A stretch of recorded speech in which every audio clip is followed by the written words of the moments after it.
Now, sport has always been about passion, community and storytelling, but today the way it's being experienced has been completely transformed by the creator economy. Content that was once dominated by the traditional media and broadcasters is now being driven across podcasts, YouTube, TikTok, Instagram and other platforms. And it's fair to say that creators are building direct, highly engaged relationships with fans around the world.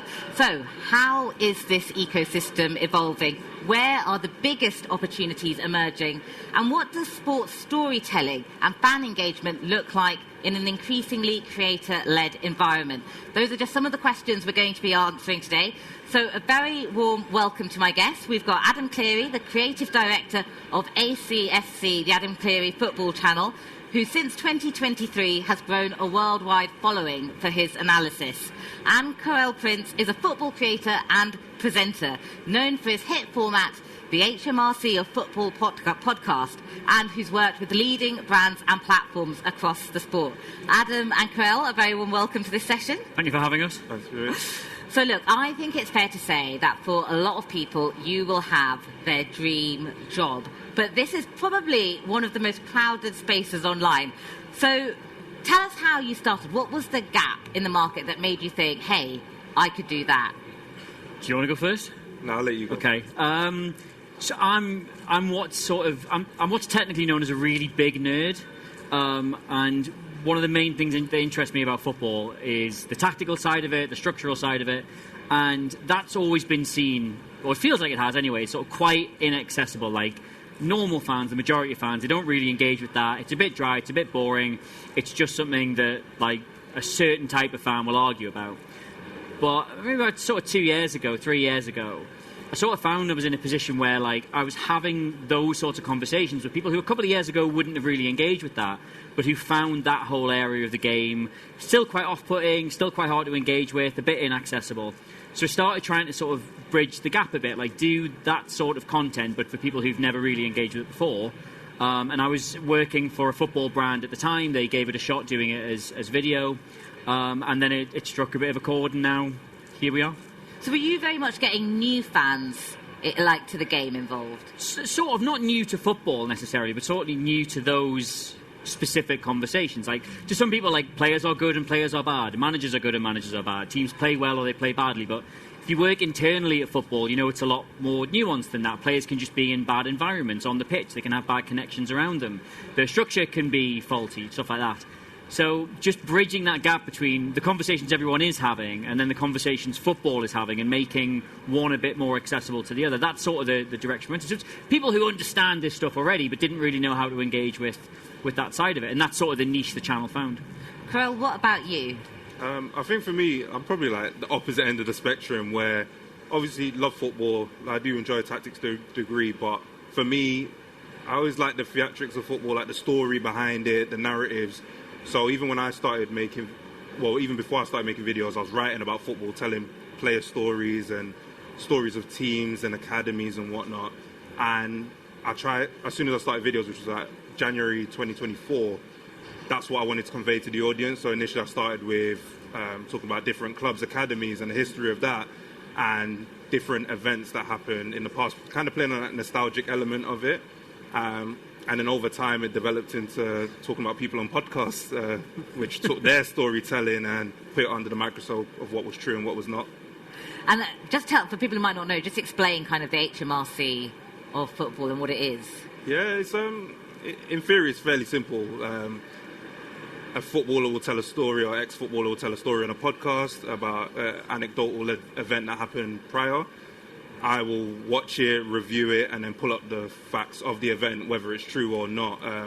Because I think these days, where everyone's got a microphone, they might be inclined to embellish a little bit. So you're like the Sherlock Holmes of football. I like that, you know. I might literary brand now. I'm still Watson right now. I'm working up to Sherlock. Go.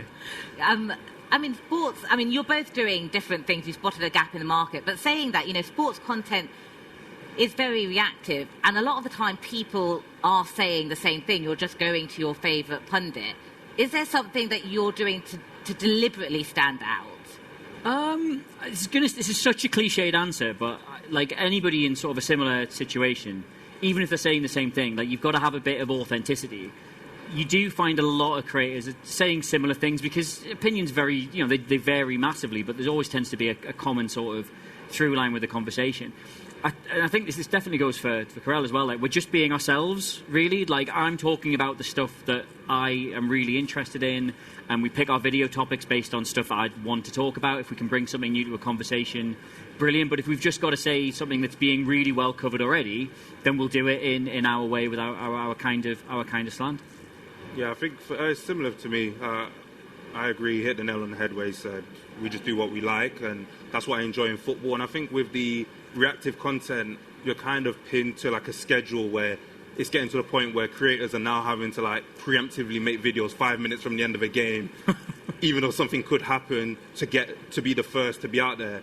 And I prefer to try and make something that's a bit more evergreen. Someone can go and watch a HMRC video a year later, and it's not irrelevant now because 20 games have happened since then. Whereas I think with Adam, when it comes to the tactical side, it's not necessarily reactive, it's more contextual, right? So what you're seeing and your initial opinion is giving you a bit more depth, which can still be applied later on, because I'm sure the players will still be around, the managers will still be around, but that initial reaction of like, this team's great, they won 3-0, like, it's disposable after not even a week. It's an hour now because 10,000 videos have gone out about the same game, the same opinions, the same players. So I haven't deliberately tried to avoid it, but it was never my interest to go down that route. And you've both developed massive followings, massive audiences. How did that happen? And I mean, you've obviously done that through quite different platforms.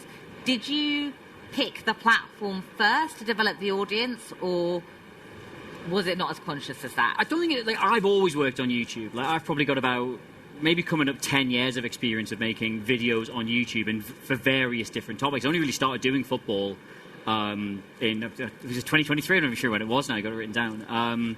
So I've always been comfortable on YouTube, understand how the platform works.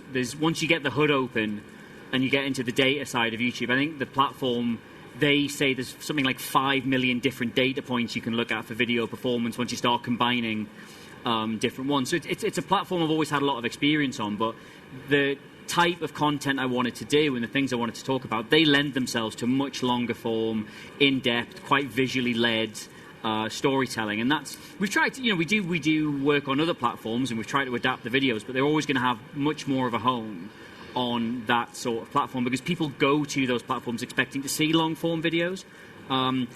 Making stuff short forms, not really, like, that's not where my experience lies, it's not where I'm comfortable, and it's not the kind of stuff I watch either. Like, I personally prefer to watch longer form stuff. So that's very different from you, Karel, because you're very much on TikTok and Instagram as well. I didn't choose, like, Instagram's my biggest following, but I didn't even choose it. Initially I was just posting on TikTok, and my friend kept badgering me saying, like, post on Instagram. But I used to think it was really hard to grow an audience on there. I was a bit silly because it ended up being my biggest platform. But weirdly enough, I prefer watching long-form content, but the manner in which I make the content, I essentially condense it down to that short-form audience because I think it's, at least for me, the reaction's always been... And given, because you're primarily on YouTube, given that you're doing sort of TikTok and Instagram, are you making specific content for each platform, or are you sort of adapting one idea across both? I would love. It's a resource thing. Basically, the team at ACFC is still really small. Like that's Archie there. He's 50% of the team. There's just me and him at the minute. We're adding a producer. We would love to have like a way better focus on short form stuff because there is audience there, and you can make really, really interesting content there. Case in point. But it's not. I think it's maybe an age thing. I didn't grow up with short-form content. I didn't really grow up with vertical video. I grew up with sort of long-form video. So I don't really know how to get the best out of that platform. Yeah. But it's something like as a brand we would love to do. You've got to have the right people there who actually know what... You can't just fake it. I can't just decide, I'm going to do this in short form because it's not where I'm good. It's not where my experience is. It's not what the audience has come to expect. So you can't just snap your fingers and decide to do something because everybody else is doing it. We would have to find a way to actually offer something and do something different, I think. Karel, what about you? Is your content different according to which platform you're on? Across Instagram and TikTok, probably not. Initially, it would have had to have been a little bit because for Instagram, it's better to have a video that's like 3 minutes or less. So what I then started doing was just making videos that were 3 minutes or less on TikTok and on Instagram, and then crossing it over. But like, yeah, if you go to either platform, pretty much every video is there simultaneously. And Karel, just tell us about your audience. Like, when did you start to see that audience massively grow? And who are they? It was September, so literally when I started the HMRC series, like the first video got 1 million views on both platforms. So like, that was already the telltale sign to just that people were enjoying it. And it went out. Was your phone blowing up with notifications? Yeah, my phone. You turn it the off? First month or so, my phone had never been like that before. I thought it was my birthday every day. Yeah. But it was the audience that I then captured was quite diverse, because then, like a few weeks down the line, the overlap spoke about me, and that got me like another 30,000 followers of a different demographic that wouldn't necessarily have watched my content initially. So, yeah, I can't really say who my audience is specifically, because if I meet someone today and tomorrow, they might be from two opposite ends of the spectrum in terms of a demographic. But I like that it's really diverse and it's brought a lot of people together to like one common thing. And how important is audience engagement to you? How much do you interact with people? I interact with them all the time, because initially when I started the series, it didn't really have a structure per se, but I would throw in different things, and I saw how much, like in the comments, they'll react to a certain punchline or a certain format of the video. And I helped, like, without them knowing it, they built that structure that they all know and love now. And then on the other side, which a lot of people won't see, is that people will message me suggestions and video ideas that I should look into. And regardless if I use the video or not, I'll respond to them, I'll talk to them, I'll let them know, like, the facts of it. Just as almost like a thank you for, like, okay, suggesting something, I might not use it, but at least if it was for your own personal curiosity, at least you know the answer now. So yeah, I engage with my audience a lot, both like behind the scenes and in person. Adam, who are your audience? Just other nerds, sort of similar to me. Or actually, we actually said that the real target demographic is people who have a real streak of football nerdery in them, but don't necessarily have the environment in which to express it. So it's kind of people who just present as perfectly normal football fans, but deep down have like a sort of statistical interest, or like just like to learn things. That's what we go for. This is quite a passionate space, and football, isn't always polite. How do you deal with criticism or backlash? Honestly, we went through this before. Like, I don't know whether it's just like the sphere we're in, but I've never had a bad audience experience with this channel.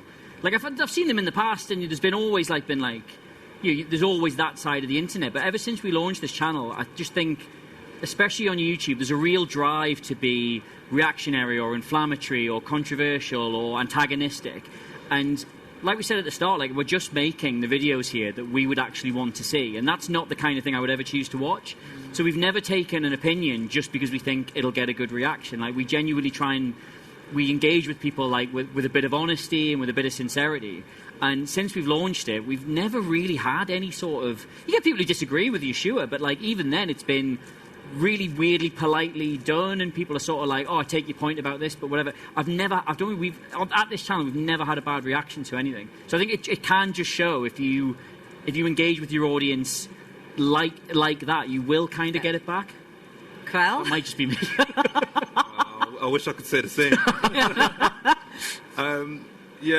I've had all kinds of comments, whether it's disagreements, like, even had like racism in the DMs. Like, I've had all sorts. But so how do you deal with that? Because you're still starting out. You're doing really well. How do you not let that dent your confidence or your direction? To be honest, the easiest way to answer is I've been black my whole life, so like, there's nothing I haven't heard.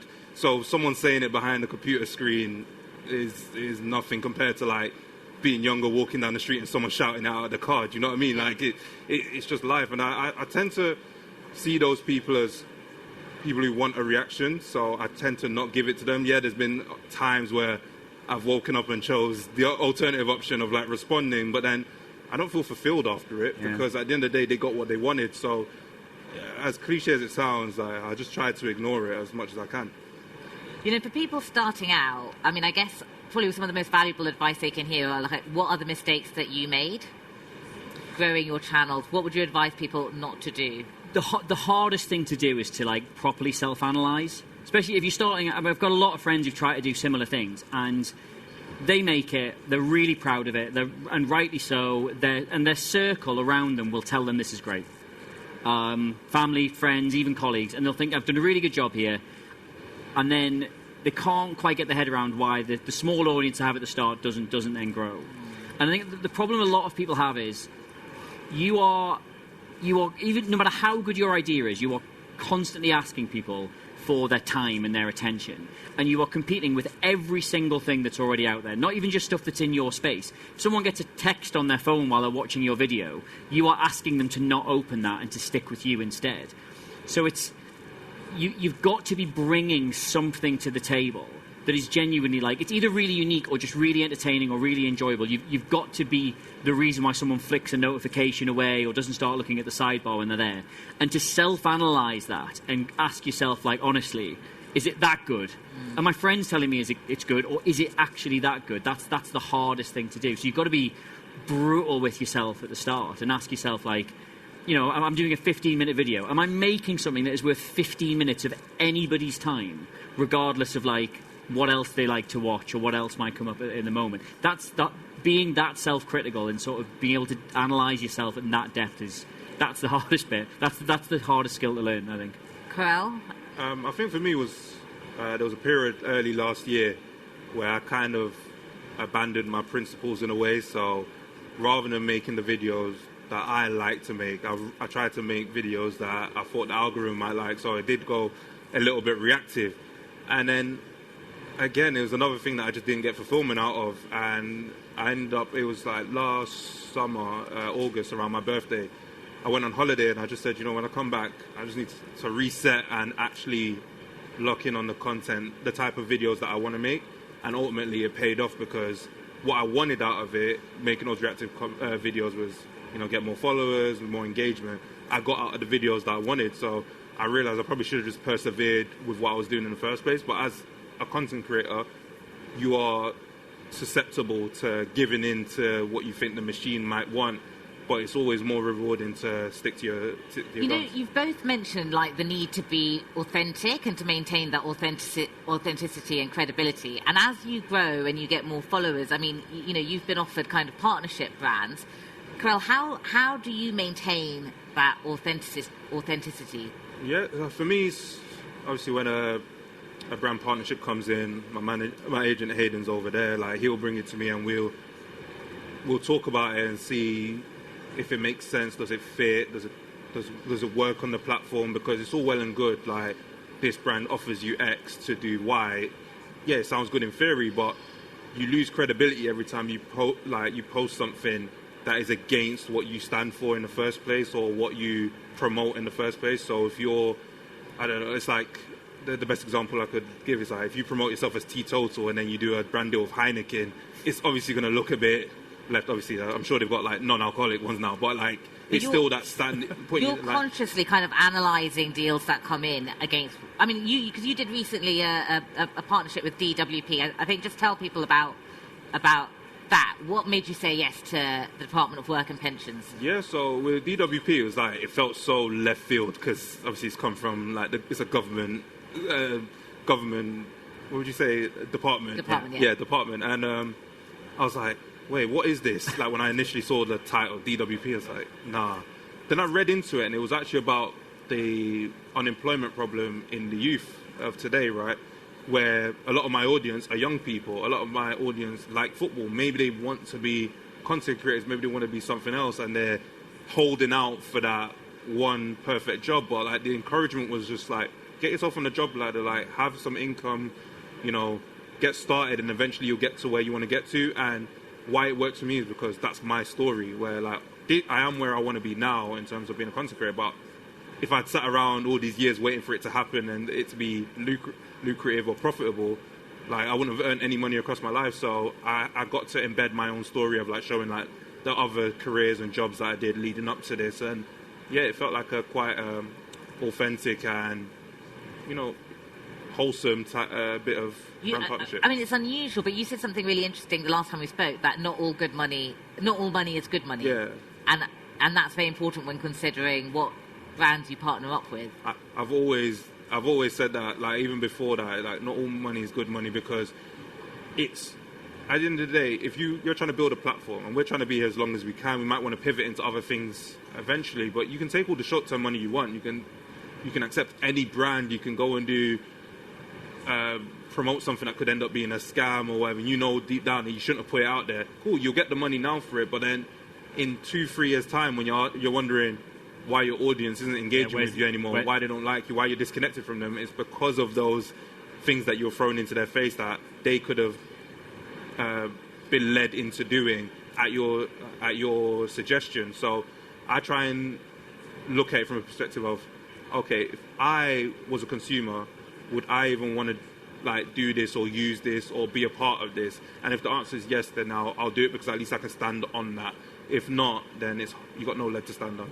I mean, Adam, if you're a sports creator and you damage your authenticity in some way, how easy is it to rebuild that trust up? Oh, it's totally different for me, because my authentic self is completely shameless, so I can chill for anything. I'm joking, I'm not. But yeah, it's exactly the same. Like we get brought partnerships all the time, and sometimes they feel like a really good fit, sometimes they don't. And the whole short-term versus long-term thing is exactly how you've got to look at it. You can bank a bit of cash for a small thing now, but if you're going to be pushing for much bigger, like longer term, really sort of credible, like game-changing partnerships, which a lot of creators have to do now, you need to be in the strongest possible position audience-wise when those come along. And if you've eroded a bit of the trust at that point, you get a second chance.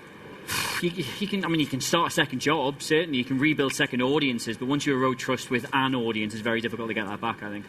Where do you think the biggest opportunity on platforms is right now for growth, for new creators entering the space that are looking at it? The biggest opportunity? I mean, if I knew the answer to that, I'd be doing it. I think we're sort of coming back around to this authenticity thing. Hopefully we're both good examples of this. That there's been a real era of like bad faith actors getting a lot of headlines, getting massive audiences, doing really well off the back of it, and it's sort of, I think people are a little bit tired of that now. And I think you're seeing, even if it's on a much smaller scale, a lot of creators now starting to get a bit of traction just by being believable. And again, I mean, we keep saying authentic. That feels to me like that's maybe the next growth industry is maybe just trust. Yeah. Karel? Yeah, if I was talking platform-wise, I'd probably say TikTok, because at the end of the day, it's probably the most content creator-friendly algorithm to, like, if you're a newbie, because I've seen a lot of people start accounts and then within a week or two, like, they've got thousands of followers. But I think it's also, again, the biggest opportunity is starting as you mean to go on. No one's saying that you can't make bad quality videos, but it's also the content that you're putting out there, because you don't know what's going to blow up. You can make the most like rage baity like video that you didn't even think was going to go anywhere, and now that's what you're known for. So as your audience grows, you're always going to be known as the guy who did that particular video. You've got to keep one eye kind of on the future. Of course. Yeah. And I think that's one thing that a lot of content creators miss, is like they think about the now, but it's like I say to all my friends, especially the ones that are starting out, it's like, where do you want to be, and plan towards that direction. Don't like just start making videos for the sake of making videos and then putting whatever out there just because it gets you views, because it sticks.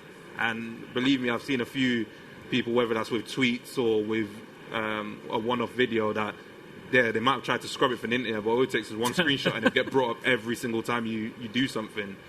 So. I want to throw some of the questions from the audience out. So Luke has asked, what are your thoughts on sports gambling companies investing so much in advertising across podcasts, social media, etc.? Well, we've already made the point. There's a big difference between good money and bad money. Sports content creation sort of in a very similar place to just sports in general, where gambling especially, it used to be alcohol as well, but obviously that's changing a bit with sort of legislation. But gambling is so interwoven into how people consume sport now, Like there's almost so many Premier League teams are sponsored by it. They're getting rid of it off the front of the shirts. They're just going to move to the side of the shirts. Stadiums are named after it. It's every single advert in between the games. Like, I think it's, as a content creator, you want to be, you're in a privileged position of being able to make your own choices and not go down avenues just because it's easy. But at the same time, I do think there's almost this expectation that content creators have sort of become like the moral arbiters of gambling in sport, and it's not really on them to be able to do it because the money is just so interwoven into the entire industry. You almost put people in a position of saying, there's 3 podcasts coming up and you're one of them, and these 2 are going to go get really big gambling sponsorships and you're not, and they're going to be able to spend the money on talent, on production and all of this. Do you want to try and push through with one arm tied behind your back, or do you just want to do what everybody else is doing? And there's no right answer to that, I think. Yeah. It's kind of a personal choice for everybody. For me personally, like I put an accumulator on. I gamble every now and then, but I still think the amount of gambling that floats around sport is so dangerous, especially for people who are very vulnerable to that kind of thing. People who've, they say it's 18 plus, but how much can you stop people under 18 watching football and being exposed to the adverts? So it's a conversation sport needs to have as a whole. I think it needs to start at the very top. But yeah, I guess being a content creator, you can take your own stance on it. Karel, your thoughts? Yeah, it's very prevalent in sport, and I think a sport that is promoted as family friendly, right? So with gambling being an adult product, same way as alcohol is, I don't know if it should coexist in the same manner that it does. As a content creator, like I always thought about like things that I would and wouldn't do, and gambling was one that I considered as like I was a bit on the fence. Then I realized like every podcast that I go on is sponsored by like Sky Bet or something. So I was like, inadvertently, if your appearance on there boosts views, you're also boosting the promotion of it.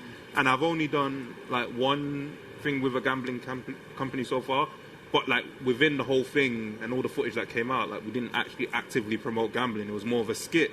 So it's like Adam said, it's really tough. It's so much part of the game that you don't realize that every day you're probably promoting it some way. Like you say, if you buy a football shirt innocuously, and they're sponsored by a gambling company, you're promoting it, like you're putting it out there, even if you don't actively believe in it. So yeah, it's tough, but again, it's like you're going against a whole machine if you stand against it, to be honest. So, someone else has also asked, what's currently blocking you from launching your own merchandise? That'll be for you, not for me. No, that's you. We have ACFC shirts. They're available. They're very reasonably priced on Amazon if you want to Google one right now. They're all right. They're all right. They're made by Kit and Bone, who are a kit manufacturer. It's like anything we want to do this year, next year, 3 years time. We're only 13 months into this company and this channel. So we're still very much like operating like a really, really, really small business. We obviously were backed by the Independent. We work in their offices. We have their infrastructure, but we're very self-sufficient in that office. We have to make our own money. We have to run our own staff, that kind of thing. So everything is literally just resources, time, headcount, stuff like that. All the problems a small business would have. So it's not just merchandise or anything like that. The thing stopping us from doing anything at the minute is we just haven't quite got around to that yet, and we haven't brought somebody in who knows how to do it. And just another question for you that's just come in. What really makes the Independent ACFC different from other football shows or publications such as TalkSport, 442, etc.? That's a very good question. We still find that we've kind of got a bit of a niche in this sort of the tactic space, because there's still both sides are either the depth isn't there and the information isn't there, or there's way too much of it. It's really, really impenetrable and hard to get into. So we're still kind of in the middle of it, where it's sort of like we're going to try and explain this to you in the most depth we can, but with no assumed knowledge. That's obviously the content I'm doing here is almost identical to what we were doing at 442, because that's where we found the audience was. And when we moved across, that was the idea, was we'd launch it and grow it there as opposed to there. So we're still just in a space where it's like, that thing you watched, it didn't quite make sense to you. Come to this video and we will sort of, in the easiest way possible, explain why that happened and what they were trying to do. And there's loads of other really great creators who do tactic stuff now that I really enjoy watching, who do a similar thing, but it still feels like we're still in that sweet spot at the minute. Look, we're out of time, but I feel I should ask the first question that came in very briefly, although I don't want to make it too controversial. Will Arsenal bottle it? You can have this one. I'd like to think, or I'd like to hope that they'll drop points against either Burnley or Crystal Palace, but at this point I can't see it. But they'll lose the Champions League final, so.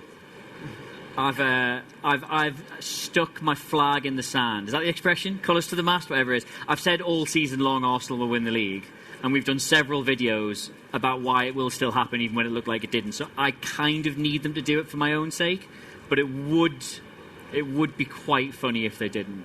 Yeah, it would, but... I'm rooting for them, but I'll have a perfectly fine time if it doesn't happen. Thank you so much, Adam and Karel, and thank you very much for all your questions.